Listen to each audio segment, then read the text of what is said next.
So, good evening and welcome to the New York Talk post-match reaction. Try and get through this one best we can has because it is freezing here tonight. Oh my god, if you hear some sort of vibrating noise, it's the microphone in my hand because it's cold. But it's not as cold as, well, Rotherham's performance was a lot warmer, should we say, lads. 1-1 draw against Leeds. Matt, what do you think of the game overall? Classic, two halves. I was saying to the lads we were talking over there, 44 minutes and a snatch your hand off for almost 1-0 because we were under the cosh. Leeds weren't at second gear in that first half. They were so comfortable. Dan James missed a really good opportunity. I think Kamara was it or somebody else. Anyway, it could have been 4-0 up at half time, Leeds. And then out of nothing, absolutely nothing, Hacks gets that goal. Tiahi does us all incredibly well because Tiahi was going to be talking about Tiahi in a bit. It was sensational. Goal comes out of nothing, and the second half was classic Rotherham United. We weren't the better team, but we earned that point. We were so hard working in that second half. The players give everything they've got, and that's all we can ask for. Leeds have got better than us, can't they? They've got better players, and we can't argue with that. All we ask is you make it difficult for them and give everything you've got, and they did. I'm really happy with the way they played. You can't read too much into it long term because it's going to be a new manager at some point. But I was in the second half. I'm really, really happy. We could have snatched it, couldn't we? That Fred chance and a couple of other ones. So you can't be anything but positive. Certainly the second half, anyway. Mick, do you echo those thoughts as well?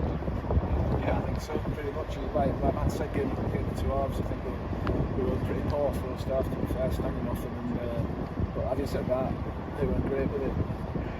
Matt said they didn't get out of second gear. To be fair, they just putted it down most of the time.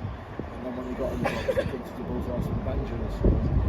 It was just, they've only got themselves to blame. I'm sure we'll have a bout of teams like Rotherham United for social media tonight. I'm sorry that we've got ourselves to blame. We were there for the taking in the first half. We didn't do it in the second half.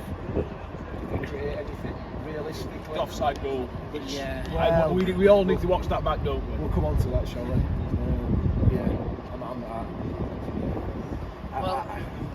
I mean, speaking of offside goals, there was a strong shout that their opening goal was offside as well. Now, this is the one where we'll have to watch it back as well. But I was in two minds. I thought it was off, but then a few people saying Iola was playing him on. So, without watching it back, where do we stand on it? Well, we can't without watching it back, can we? But to be fair, neither can the linesman, because the linesman were nowhere near the play. So he's not idea if it was offside either. So we'll be able to watch it back and find out whether we do that. Matt, do you echo that? From people I've heard from home, it was onside. The Ayala was deep. It looked very, very deep. Brown looked deep as well, actually. The defensive line was the problem in the first half. That's what caused us the problem. It's the organisation of that back line. It was clear that they never played together before. Now we all know they hadn't played together before, and I think that really played. That was really obvious to see that was the case. By all accounts, it was onside, but I haven't seen it back. I'm just going on what people have said. If it's onside, it's onside. Ayala's got to do better. I think he had a good game, but I thought that if he's as deep as he looked, like I thought he was, then you can't really excuse that. I mean, in the initial instance, I thought he was offside, even just catching the replay. But Leeds as a whole, we said on the podcast, I mean, it was actually John Bell that mentioned it too, Leeds more of a counter-attack based side, and I thought the exploiters on the counter-attack rather efficiently. But when it came to the times for us to sit in and keep them available, I thought we actually did that right, to be fair, and that was potentially one of the reasons why we only kept them down to. Yeah, and I think if you're a counter-attacking team, one thing you've got to do is be clinical. Yes. You can't. That's the whole point of counter-attack. It means not having the ball, so when you get your chance, you've got to take it. There's no excuse for the chances they missed in the first half. Dan James should have squared it. If it is Dan Clark, I can't think it's Dan Clark, but he should have also squared it. Yeah, with 3-on-2 or 4-on-2 or something like that, they've got to be more clinical. And they found it difficult the other Wednesday against the Wednesday. The team that would have sat in similarly towards it made it difficult for them. Are they as good as Leicester?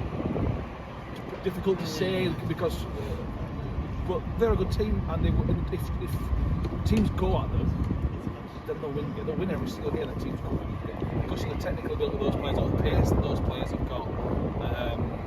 They'll be there and thereabouts, obviously. We could have beaten them tonight, but crap. Based on this season so far. So, look, Leeds will be up there. I'm not trying to upset some Leeds fans because I know it's team can beat. Or shall we? No. We all let down. They know we'll be upset. They were good in the first half. They were better than us. That's all we can measure on, really, isn't it? That's all you can measure them on. They were better than us, but they only 1 point for it. So. Yeah. So Mick, with the Dolphins equaliser late in the second half, admittedly I'd gone for a long pie. Oh, Danny! At this point, rookie mistake. I know, right? But at that point in time, I honestly didn't see a scoring, if I'm being honest. And then a Dolphins goal comes out of it, and then it's 1-1, and I don't think Leeds really built on the first half, did they? No, they didn't. But I don't think we allowed them to in that second half. Defended very well for the most part, and they were able to break it down. If they want to get promoted automatically, they're going to have to learn to break teams down. They do sit and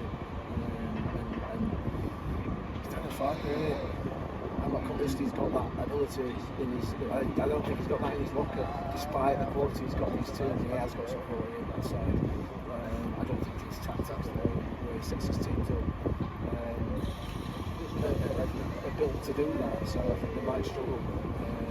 Leicester going forward are far more effective. I accept that Leeds beat Leicester at Leicester. More clinical Leicester, aren't they? Yeah. But they're far more effective going forward. Anyway, back to Millers. Come on. Yeah. This. I don't. Everybody will argue that it's a draw. Everybody will say no, it's not. Listen, on that second half performance, we kept them at bay. It's a draw. We got a point. I would have said in the second half we could have had, we had a few opportunities to win it.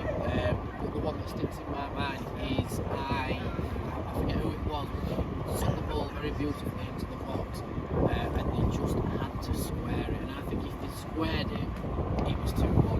I was legit screaming, square it, and nothing happened, and they shot a goal, and it was like, that felt like the moment. But it also goes to show that's the sort of parameters of games in the Championship. It can be the team that's second best in the first half, and have plenty of ample opportunities to win it in the second half, but we went a point apiece. The question is though, Matt, are performances like that where we have so many chances to win it and end up with a point apiece going to be worthwhile?